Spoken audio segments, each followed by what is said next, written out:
Hello and welcome to all the Hillians out there. I'm Joe, and today I've got another character analysis video for you all. Sort of. This time I'm going to be doing a video not on exactly a single character per se, but rather a couple.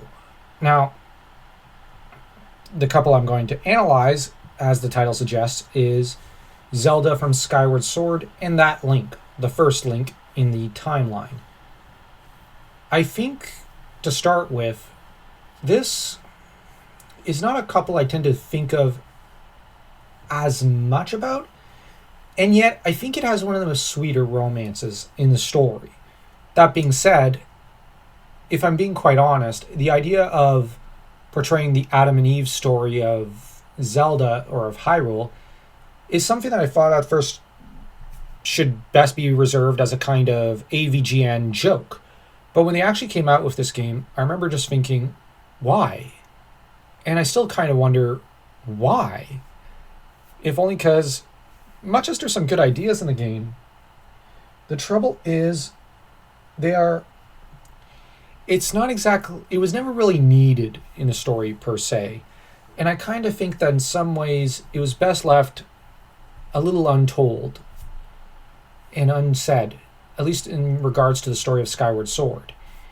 Because as good as the idea of an origin story for Ganon is, at least in terms of the kind of Trinity rivalry of sorts between Zelda and Link versus Ganon, I kind of felt that in a way Ocarina of Time already explained how the rivalry began, and that this is a story which seems... The reason why I think it would have been best left unsaid, in a way, or untold, is that the idea of just getting the intro at the start of Ocarina of Time and A Link to the Past regarding the creation of Hyrule, I find is a little more interesting than than the founding of the kingdom in this game is shown, like how it comes about. And sorry if I'm starting over my words there, it's just, this is such a peculiar game in a way.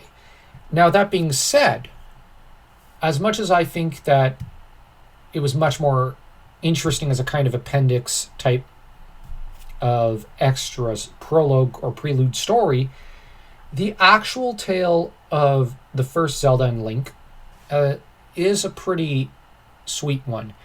They're both raised in Skyloft, and Link seems to be an orphan who has caught the eye of the most beautiful girl in town, who, without knowing it, is the reincarnation of the goddess Hylia.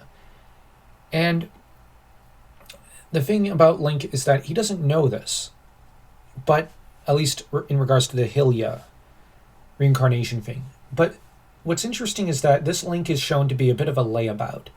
He's lazy and doesn't seem to take much interest in his future and just seems to wander from day to day.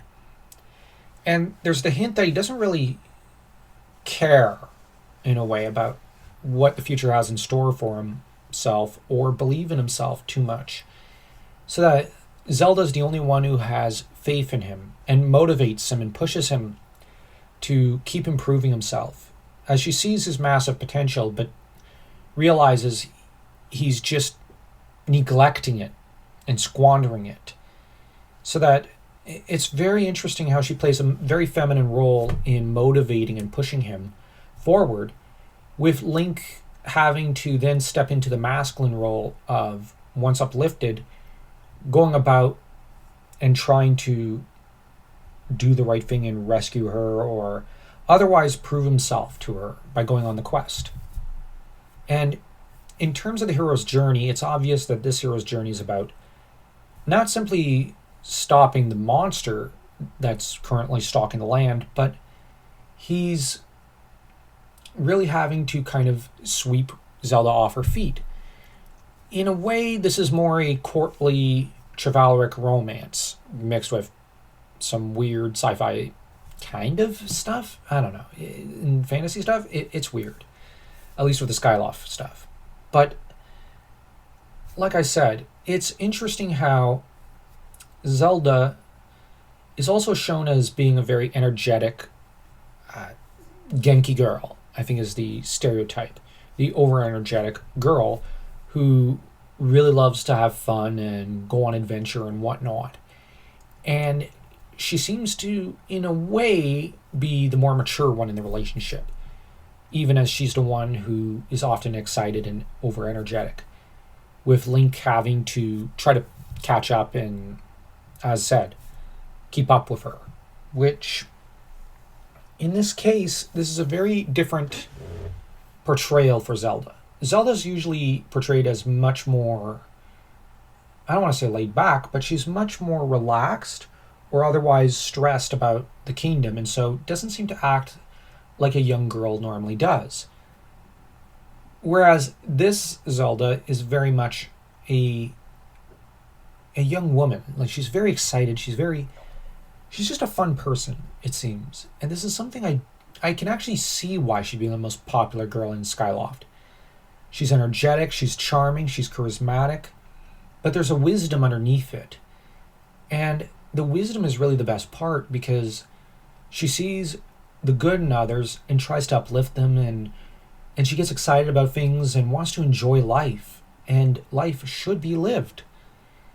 And in turn, Link, lazy as he is made all the better by his relationship with this Zelda. And though at first he doesn't seem to take action to really cement the relationship, he does seem to have a thing for her and truly deep down want to be with her. He's just too lazy to go for it. So that the bond is one of the stronger points in the Skyward Sword game and story. And it's one that I think has the same sort of sweetness that you see between Link and Malon, according to some fans, at least with regards to that relationship from Ocarina of Time.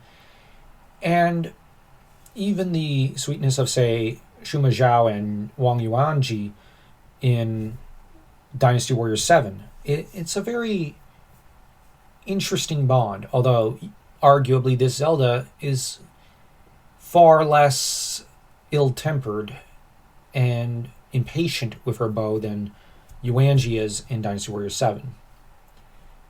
So it's very well shown in this game that a couple should compromise everything they can for one another and put each other first, but also try to uplift and motivate the other person and push them to be the very best version of themselves and encourage the other.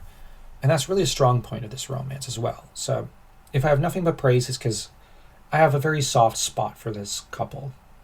And I think Skyward Sword is one of the best examples of a Zelda game showing the strength of a good relationship and how it helps both people, and how both people can contribute so much to it. And honestly, I do hope this is a fan favorite. I'm not sure, as I don't spend much time on the forums and whatnot. So if you enjoyed this video, this little Valentine's Day special, I hope you'll be inclined to smash that like and that subscribe button, as though you were Link taking down Ganon, and also inclined to check out my Substack, which is in the description. And if you want to know more of my thoughts on Zelda and romance and fantasy in general, do check out tomorrow's live stream, as I'm going to be streaming tomorrow in celebration of Valentine's Day. So take care, my friends.